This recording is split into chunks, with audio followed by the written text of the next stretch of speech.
But more than 4 years later, where is it? There are no walkways, no playgrounds, and no places to sit. I'm doing a story on this, so I wanted to give you guys the opportunity to speak on the record about what's going on. Are you able to do an interview on the record? So are homeowners supposed to wait a year after Ian hit in order for their homes to be fixed? We would hope not. But should you camp out here or scroll through deals here? Court documents show Bella's 24-hour vet found her unfit for sale because she had parvo. Go to FloridaTreasureHunt.gov, that's this website right here, and then click search. All you need to do is type out your first and your last names. Lights are on, but she hasn't gotten a bill in months. One woman's concerns coming up. Pulled up for you already over here. And once you do book that appointment, you'll need to bring any of the relevant information or forms down here, like your W-2s. Holes in the ceiling, but this homeowner says the check from her insurance company bounced. Her months-long fight to get money in the bank coming up. Here are just some of the complaints we got here in the Wink News in the last 4 days. They came here today specifically so that they can use that big blue 20% off coupon, but if you're at home and watching, you're running out of time to use yours. Right where I'm standing, this should be where you sit down on the bench. One family wants you to think twice before taking that puppy in the Petland window home. Bella has cost them thousands, and now they're taking Petland to court. Wink News consumer investigator Andryanna Sheppard breaks down their battle to save their new furry family member's life and what you need to know before you buy a dog. This is Bella, an almost 5-month-old, playful, happy golden retriever very much loved by the Simpson family. But the road to get here has been long, painful, and expensive. Court documents show the Simpsons paid about $8 grand for Bella a few days after Christmas at the South Fort Myers Petland. She became an instant family member. Less than a week later, they rushed her to an emergency vet. She tested positive for parvo, which in a pup her age is super dangerous and deadly. Vets say dogs infected with the parvovirus usually become ill within 3 to 7 days after exposure. The American Veterinary Medical Association defines it as a highly contagious disease that attacks a dog's white blood cells, gastrointestinal tract, and heart. They can get it from another infected dog, contact with virus-contaminated surfaces like water bowls, even from a person who handles infected dogs. We could either euthanize her or we could, put $5,800 down and get her through 2 days. For us, it was a no-brainer. The Simpsons filled Petland in. According to the lawsuit, a store manager said Bella's diagnosis was, quote, impossible, and the, quote, test must be a false positive. Also, their warranty called for taking Bella to a Petland-approved vet, but they decided to keep her at the 24-hour vet to get the continuous monitoring she needed to fight the virus. The part that made me super frustrated was getting calls daily saying that the lemon law applies and that we could just trade her in for another dog or we could get a full refund. Florida's pet lemon laws say a pet dealer cannot knowingly misrepresent a dog's health, breed, or sex. If a vet later determines that the dog was unfit for sale, the owner can return it for a full refund, exchange it, or keep it. No matter what the owner decides, the pet dealer must pay for any reasonable pet bills to treat or cure the dog. Court documents show Bella's 24-hour vet found her unfit for sale because she had parvo. I wouldn't wish it on any other family, that's for sure. The Simpsons filed a complaint with the Lee County Domestic Animal Services. About a week before the Simpsons first met Bella, Domestic Animal Services and the Lee County Sheriff's Office seized dozens of dogs in a van headed to multiple pet stores, including the South Fort Myers Petland. An inspection revealed several puppies endured deplorable and unsanitary conditions within the van, lacking proper ventilation and access to water. Bella was not on that van. Wink News also reported on a similar seizure back in 2018. We told them about Bella having parvo and our concerns about other pets. The Simpsons also filed a complaint with the Florida Attorney General's office. A spokesperson told me they've gotten 2 other complaints about sick puppies since July 2023. The Consumer Protection Division is reviewing them. My name's Andryanna Sheppard. I'm a consumer investigative reporter here at Wink News. How you doing? I asked Petland about the lawsuit, complaints, and recent seizure. The Vice President of Public and Legislative Affairs said they assumed ownership of the Fort Myers location in 2020, and they don't know of any complaints with the Attorney General's office. They also said the store owner wants to satisfy the Simpsons warranty by paying the vet bills up to the purchase price of Bella, but can't because the family hasn't given them any invoices and they were asked not to contact the family. As for the recent puppy seizure, they say they are no longer doing business with that transport company. We can't go more than a few days without someone contacting us with a Petland-related horror story. John Goodwin is a senior director for the Humane Society of the United States. The organization has done numerous years-long investigations into petlands across the country. We have linked Petland to puppy mills that keep the dogs in conditions that the average person would find abhorrent. Goodwin warns, think twice before you buy a dog from any Petland, but know that different Petland locations may be owned and run by different people. It is truly rolling the dice. You might end up with a puppy who's just fine, but you also may end up with a puppy who's very ill. And if you decide to shop, not adopt, do your research. Meet the breeder, meet the mother dog, and see where the mother dog lives. That's the only way that you're going to have the transparency to ensure that you're dealing with someone reputable. We were all sitting here crying, not knowing if she was going to make it, not knowing how we were going to afford to keep her there, not knowing what was the right decision if she was suffering. After days of treatment, Bella turned a corner. But saving her life cost the Simpsons close to $13,000, according to court documents. Money, they say, was well spent and should be reimbursed. She is 100% different than when we first bought her. Now she is just this fun, loving puppy that wants to be next to us at all times. The Simpsons want to make sure no one goes through what they did. So they sued Petlands of Fort Myers earlier this month.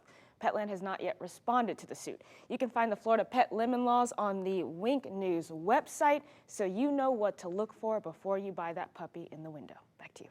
We've heard of Southwest Florida homeowners suing their insurance companies for sure after Ian to get a fair check to fix their homes. But what about the insurance company suing them? Yeah, that's what People's Trust is doing to dozens of its own policyholders. The company claims they all violated their policies by repairing their Ian-damaged homes, not using the insurance company's contractor. Wink News consumer investigator Andryanna Sheppard explains how some homeowners are fighting back.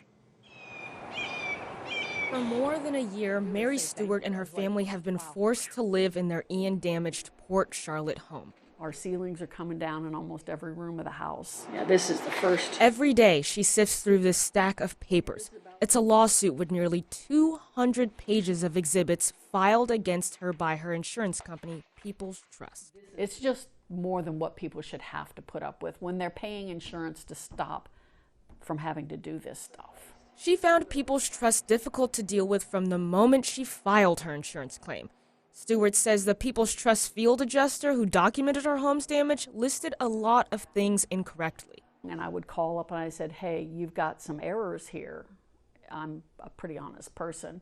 And they didn't even want to talk to me. After about 3.5 months, Stewart couldn't take it anymore. She pulled up all the flooring ruined by water and hired someone else to install tile. Here it is a year later. My porch is still gone. That was my sanctuary. I don't have my sanctuary anymore. Stewart doesn't know how People's Trust learned she started making repairs on her home, but she was served with the lawsuit 9 days before Hurricane Ian's 1-year mark. They came to my front door. They gave the paperwork to my 17-year-old grandson. I mean, this is our largest investment in our lives is your home, usually. And I'm supposed to just let it turn into a pile of junk because they're dragging their feet. Chester Punicky in Punta Gorda is going through the same thing. Ian destroyed his pool cage, ruined his roof, and knocked doors off their sliders. They agreed with everything. The only thing that we didn't agree on is how much it's worth. I'm saying it was worth somewhere between $160,000 and $175,000. They made an offer of 60-something, and they made us a second offer of $90,000. It's not enough. In February, he started working on his house, and People's Trust sued him in July, even though one of the company's desk adjusters sent him this email saying he did not have to use People's Trust's preferred contractor to fix his home if he takes the settlement offer. After they sued us, they came up with a third settlement of $75,000. So they went down. They went from 66 to 91 down to 75, thinking that, well, we sued them, now they're afraid they'll just accept it. But he hasn't, and Punicky and Stewart are not the only homeowners People's Trust is taking to court. The company's chief operating officer told me they sued about 100 policyholders. I counted more than 50 lawsuits filed after Ian in Charlotte County alone. It boils down to this part of customers' policies. the preferred contractor endorsement, and right to repair clauses. The state's insurance consumer advocate Tasha Carter broke down what those are. Your insurance company may have the legal right to repair your property damage. And so instead of paying you as the policyholder a claim settlement for you to then make the repairs to your property, the insurance company will hire contractors to repair your property. Homeowners typically get a premium discount if these provisions are in their policies. If you ask somebody if they would take a $67 discount in lieu of getting their house fixed timely, nobody would in their right mind would take that. Now Punicky and Stewart are in for lengthy court battles. We buy insurance to protect us from the financial injuries of having damage to our home. These people are not doing that. I don't understand why they're even allowed to carry insurance in the state of Florida if they're not going to make sure your home gets fixed. Both Punicky and Stewart told me they aren't going down without a fight. Stewart's attorney believes the state needs to look into People's Trust, so I brought his thoughts to the company's chief operating officer. He defends their actions, and you'll hear from him about why People's Trust is spending money taking their own policyholders to court on Week News at 10. Back to you. Okay. Mary Stewart was overwhelmed when People's Trust slapped her with a lawsuit with nearly 200 pages of exhibits. Not only is she reminded of Hurricane Ian every day in the form of the damage that remains in her house, now she's being sued for trying to get her home back together. It's just too much. It's just too much. Like I said, the depression, I have to fight it every day because of the number of things coming my way. And every time something like this happens, it's like one more thing. What People's Trust is saying in the lawsuit is that because Ms. Stewart allegedly carried out some repairs in her home for damage to her home caused by Hurricane Ian, that they should no longer be able or be responsible for paying any part of her claim. Abidemi Oladipo of the Mubarak, Sharif, and Oladipo law firm agreed to take Stewart on as a client. Before fighting for policyholders, he used to represent insurance companies, including People's Trust. Right now, he tells me the firm represents at least 5 people who People's Trust sued for repairing their homes with their own contractors. Once People's Trust invoked their right to repair through Rapid Response Team, that the individuals from People's Trust would tell the homeowner that Rapid Response Team could not get to their repairs for a period of 8 to 12 months, varying degrees from different clients. People's Trust told me they have an exclusive contract with the preferred contractor, Rapid Response Team, or RRT. On its website, it claims to be the state's largest insurance restoration general contractor, made up of more than 200 full-time employees that operate out of 9 response centers around the state. People's Trust's chief operating officer told me both the insurance company and RRT are owned by the same person, People's Trust's president and CEO, George Schaefer. He also said the insurer received more than 12,000 Hurricane Ian claims. Which means as the homeowner, you're sitting there in your damaged home with a tarp on your roof trying to protect your family and your property. If they cannot perform the repairs within a reasonable period of time, you have to question why they invoked the right to repair on so many homeowners' policies. So I brought these concerns to People's Trust. Initially, the company told me the chief operating officer, Tom Gallagher, would do an interview with me. But when he called, he was hesitant to talk on the record. I'm doing a story on this, so I wanted to give you guys the opportunity to speak on the record about what's going on. Are you able to do an interview on the record? After a little back and forth, he agreed to go on the record by phone later that same day. Okay, sure. When does that work for you? Gallagher is no stranger to insurance in Florida. In fact, he was state insurance commissioner from 1989 to 1995 and again from 2001 to 2007. In 2008, he helped start an insurance agency, according to his bio on the People's Trust website. The website also says he's been a government consultant for the past 5 years for a law firm that specializes in insurance regulation and litigation. He joined People's Trust full-time 6 years ago. We don't take pleasure in suing our policyholders, I can tell you that. And it's a very small percentage that it happens in, but we do try to get claims settled as soon as possible. When we have people that aren't following what the contract says, we try to encourage them to get to go along with us. Why is People's Trust Insurance Company suing dozens of homeowners in just one county? If our policyholders don't follow what the contract, which is the policy, calls for. And many times they don't follow it because they're given bad advice by a damage consultant, loss consultant, or a public adjuster, some cases a lawyer, that tells them to do certain things and not follow what the policy says. It causes them not to get their home repaired the way it should be. So are homeowners supposed to wait a year after Ian hit in order for their homes to be fixed? We would hope not, and we'd rather not. He feels that bad advice from others is why People's Trust customers end up in court. We have the right to repair. We don't write checks. We repair the homes. And so that's what the policy says, and that's what we plan on doing. Regardless, Oladipo believes the Florida Office of Insurance Regulation should do some digging. So the question is, when will they be made whole? When would their home be restored back to its pre-loss condition? Florida Insurance Commissioner Michael Yavorski told me his office is looking into it. And that's really what we want to mostly look at is whether or not the service is being performed is up to the standards that one would expect to receive from their insurer. As for Stewart, her family will have to live in their Hurricane Ian damaged home until the lawsuit is resolved. She is not allowed to make any repairs. I don't understand why our government allows them to do stuff like this. It's just not fair. It's just not fair. I reached out to People's Trust President and CEO George Schaefer for comment. A spokesperson replied saying their policyholders see the preferred contractor endorsement as a, quote, tremendous benefit since they don't need to scramble finding reliable contractors and service workers to complete work, and that their, quote, affiliate rapid response team provides a 100% satisfaction guarantee on workmanship. I've reached out to several lawmakers about this clause and will bring you any updates. Back to you. So many of you are waiting for checks from your insurance companies now. One Cape Coral homeowner says she got one, but when she went to put it in the bank, it bounced. Wink News consumer reporter Andryanna Sheppard lays out her back and forth battle to get that money into her bank account. And this just blew down here in the storm. There are holes all around Christine Gerard's Cape Coral home, and she had one in her bank account too. Her insurance check from American Integrity was nowhere to be found. You think you're paying for somebody to help you if something catastrophic happens, and they're not there. They've taken your money and don't think you should get any back when something bad happens.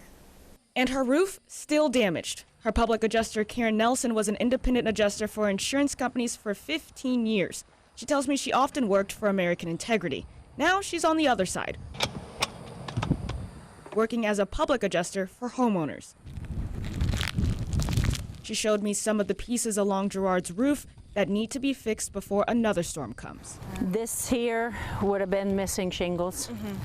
And then you can see here, we've got the creases where it lifts up. And the next big storm that comes is going to catch underneath that, and then you've got additional damages. Gerard hired Nelson shortly after Hurricane Ian hit to help with all the paperwork that comes with filing a claim. A check from American Integrity came in January. The bank sent me insufficient funds notice and said that you owe us $10 because the check bounced. That's right. She said the check for more than $28,000 bounced. I thought I was dealing with a legitimate business, and it's not turning out that way. So she filed a complaint with the Florida Department of Financial Services to get answers. How could a check from an insurance company bounce? They told me they didn't know why the check bounced, but they told the state the check was taken back because Day Adjusting's name wasn't on it. But they didn't tell me that either. But they only told the state that after my complaint was written. I reached out to American Integrity and was able to interview spokesperson Lisa Miller. She said the check was canceled before Gerard cashed it because the adjuster's name wasn't on it. We reissued the check to make sure the public adjuster's name was on it. From the time she got the check to the time of the next check, she had gone to the bank, so it didn't bounce, but the check needed, by contract, to have the public adjuster's name on it. And the company says a second check addressed correctly was sent out in April. So we waited months, and it didn't come. It's June. Has it come? No, nothing, zero. Miller says they thought that second check was lost. It later showed up marked return to sender. So when it was returned, it took almost 3 to 4 weeks to get back to the company. I don't know if you've dealt with return mail with the post office lately, but it's very challenging. So even though the address was correct on the check, and the public adjuster knew that, the post office didn't deliver it. But Nelson has a different experience where she called and emailed the company multiple times asking where it was. It's always been an excuse and a runaround. 2 days after I reached out to the company, a new check was printed. It was delivered to Nelson's office earlier this week. But still, Gerard worries for her home and doesn't have much faith in American integrity to take care of any of her future claims. I guess I really don't have any insurance. If they didn't pay last year, are they going to pay this year? It took 6 months for Gerard to deposit another check into her account. She and Nelson say even though it's not nearly enough money to fix the damage, they're happy to start some repairs. If you're having trouble with your insurance company, please head to the Wink News website and fill out the form that you see at the bottom of this article. Back to you. From sorrowful sludge site to sanctuary, but where is it? The Dunbar area was promised a park nearly 5 years ago. The decades-old sludge site on South Street was supposed to become a park. Yeah, years later, that community has lost faith in the city of Fort Myers to keep its promise.